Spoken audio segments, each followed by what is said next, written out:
میرے بھائی یہ سورہ بنی اسرائیل میں یہ جو آیت ہے کہ قیامت والے دن ہر شخص کو اس کے امام کے ساتھ بلایا جائے گا، تو قرآن جن کو امام کہہ رہا ہے پھر انہی اماموں کے ساتھ بلایا جائے گا نا۔ اگر آپ کے اماموں کے اور آپ کے بزرگ بابوں کے نام قرآن میں لکھے ہوئے ہیں تو یہ وہ والے امام ہوں گے، اور اگر اس امام سے وہ والے امام مراد لینے جو قرآن نے خود بتائے ہیں، کیڑے لینے جے جے مسلمان ہو تو پھر وہی لوگو گے، جے کچھ اور ہو ہندو سکھ عیسائی تو پھر جو مرضی لینے رہو۔ قرآن نے کیا بتایا ہے؟ قرآن نے بتا دیا کہ ہر شخص کو جو اس کے امام کے ساتھ بلایا جائے گا وہ امام کون ہوگا۔ وہ سورہ النساء کی آیت نمبر 41 میں ہے، جس کے کانٹیکسٹ میں میرا پورا لیکچر ہے، مسئلہ نمبر 121، قیامت والا دن بزرگ خود ہی دشمن ہو جائیں گے اپنے فالوورز کے۔ اس میں میں نے یہ بتایا کہ آیت نمبر 41 جو ہے نا سورہ نساء کی، اس میں آتا ہے کہ وہ وقت کیسا ہوگا کہ اے نبی علیہ السلام، جب ہم ہر امت میں سے ایک گواہ کو اٹھائیں گے اور آپ کو گواہ اٹھائیں گے اپنی امت کے خلاف۔ ہر امت میں سے ایک گواہ کون ہوگا؟ اس نبی کا، اس امت کا نبی، اور آپ کو آپ کی امت کے خلاف اٹھائیں گے لیڈرشپ کے طور پہ۔ بخاری مسلم میں اس آیت کے کانٹیکسٹ میں حدیث ہے کہ عبداللہ ابن مسعود رضی اللہ تعالیٰ عنہ سے نبی علیہ السلام نے فرمایا عبداللہ قرآن سناؤ۔ اس نے کہا یا رسول اللہ قرآن تو آپ پہ نازل ہوا ہے، میں سناؤں قرآن؟ آپ فرمایا عبداللہ مجھے دوسروں سے سن کے لطف آتا ہے۔ تو عبداللہ ابن مسعود کہتے ہیں میں نے سورہ نساء کی تلاوت شروع کی، اور تلاوت کرتے کرتے کرتے جب میں ان آیات کے اوپر پہنچا، سورہ نساء کی آیت نمبر 41 کے اوپر، آپ ذرا امیجن کریں نا جن ہستی پہ یہ آیت نازل ہوئی ہے ان کے لیے کتنے بڑا امتحان ہے۔ امت تو کہہ رہی ہے کہ جی جو کچھ بھی ہے تیرے محبوب کی امت سے ہے، اور محبوب کو اس اعتبار سے کتنی فکر ہے امت کی کہ ان کو پتہ ہی نہیں ہے کہ میں نے تو شکایت لگانی پڑ جانی ہے۔ سورۃ الفرقان کی آیت نمبر 30 ہے، وقال الرسول یا ربی ان قوم اتخذوا ھذا القرآن مہجورا۔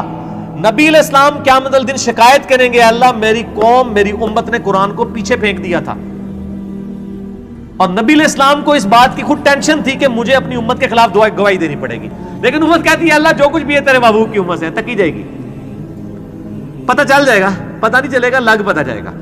یہ آیت سورہ نساء کی آیت نمبر 41، اعوذ باللہ من الشیطان الرجیم۔ فَكَيْفَ إِذَا جِئْنَا مِن كُلِّ أُمَّةٍ بِشَهِيدٍ، وہ کیسا وقت ہوگا جب ہم ہر امت میں سے ایک گواہ کو، ایک امام کو کھڑا کریں گے۔ وَجِئْنَا بِكَ عَلَىٰ هَٰؤُلَاءِ شَهِيدًا، اور اے نبی علیہ السلام آپ کو گواہ کے طور پر کھڑا کریں گے ان مشرکین عرب اور آپ کے مخالفین کے خلاف۔ تو جب اس آیت پہ پہنچے تو عبداللہ ابن مسعود کہتے ہیں کہ نبی علیہ السلام نے کہا بس عبداللہ بس کرو۔ تو کہتے ہیں میں نے نگاہ اٹھا کے دیکھا تو نبی علیہ السلام کی داڑھی مبارک آنسوؤں سے تر ہو چکی تھی کہ مجھے اپنی امت کے خلاف گواہی دینی پڑے گی قیامت والے دن۔ تو یہ امام یہ ہے، یہ آپ کے بنائے ہوئے امام نہیں ہے، ٹھیک ہے نا جی۔ یہ امام قرآن کی ٹرم میں تو امام، لیڈر، شہید، ٹھیک ہے جی، دائی، یہ سب ٹرمنالوجیز پیغمبروں کے لیے۔ سورہ الزمر کے آخری رکوع میں پڑھ کے دیکھیں نا، جب دوست کی دوزخ میں جائیں گے نا تو فرشتوں سے پوچھے گا اور تمہارے اندر کوئی پیغمبر نہیں آیا تھا ڈر سنانے والا، کوئی رسول؟ وہ یہ نہیں پوچھیں گے کہ کوئی امام نہیں سی کہ جی تجھ تقلید کر لیندے۔ فرشتوں کو تو پتہ ہی نہیں ہے۔ یہ اسی طریقے سے جیسے سورہ یونس میں ہے کہ اللہ تعالیٰ فرماتا ہے کہ تم اللہ کے مقابلے پہ وہ ہستیاں گھاڑ رہے ہو جو اللہ کے علم میں نہیں ہے زمین و آسمان کے اندر۔ دیکھو کس لیول تک جا کے بات کی ہے۔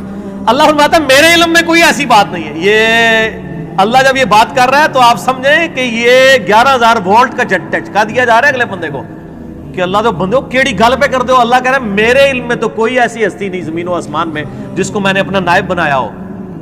اور اسی طریقے سے ہونا ہے کہ اللہ نے قیامت ان کو یہ بھی کہنا ہے کہ میرے علم میں تو کوئی ایسا امام نہیں تھا کہ میں نے تو جو رسولوں کو بھیجا تھا امام بنا کے تجھے اپنے بنا لے سن۔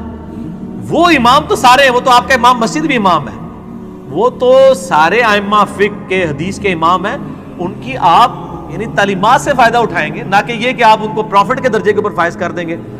سورہ الاعراف کی شروع کی آیات آپ پڑھ کے دیکھیں، اس میں آپ کو مزید کلیئر ہو جائے گا۔ سورۃ الاعراف کے بالکل سٹارٹ کے اندر اللہ تعالیٰ نے اس حوالے سے انبیاء کا منصب جو ہے نا وہ بیان کیا ہے۔ اعوذ باللہ من الشیطان الرجیم، بسم اللہ الرحمن الرحیم۔ آیت نمبر 7 میں وَلَنَقُصَّنَّ عَلَيْهِمْ بِعِلْمٍ، نہیں آیت نمبر 6 فَلَنَسْأَلَنَّ الَّذِينَ أُرْسِلَ إِلَيْهِمْ، ہم ضرور پوچھیں گے ان لوگوں سے جن کی طرف ہم نے رسولوں کو بھیجا کہ بھئی رسولوں نے پیغام پہنچایا کہ نہیں۔ وَلَنَسْأَلَنَّ الْمُرْسَلِينَ، اور ہم رسولوں سے بھی پوچھیں گے بھی تم نے پیغام میرا پہنچایا ہے کہ نہیں. رسولوں کو بھی پوچھا جائے گا کہ آپ نے کام کیا ہے کہ نہیں، اور جن کی طرف آئے ان کو بھی پوچھا جائے گا کہ ہاں بھی رسولوں نے پیغام پہنچایا. اسی لیے تو بخاری مسلم کی حدیث ہے نا، یوم النہر کا خطبہ، آپ علیہ السلام نے کیا کہا، اوہ میں نے لوگوں اللہ کا پیغام تم تک پہنچا دیا.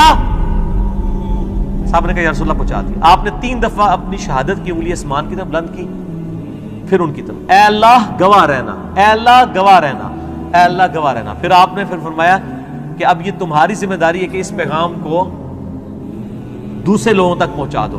اور بسا اوقات جس کو پیغام پہنچایا جاتا ہے وہ زیادہ یاد رکھنے والا ہوتا ہے بنسبت اس کے جو پہنچا رہا ہوتا ہے.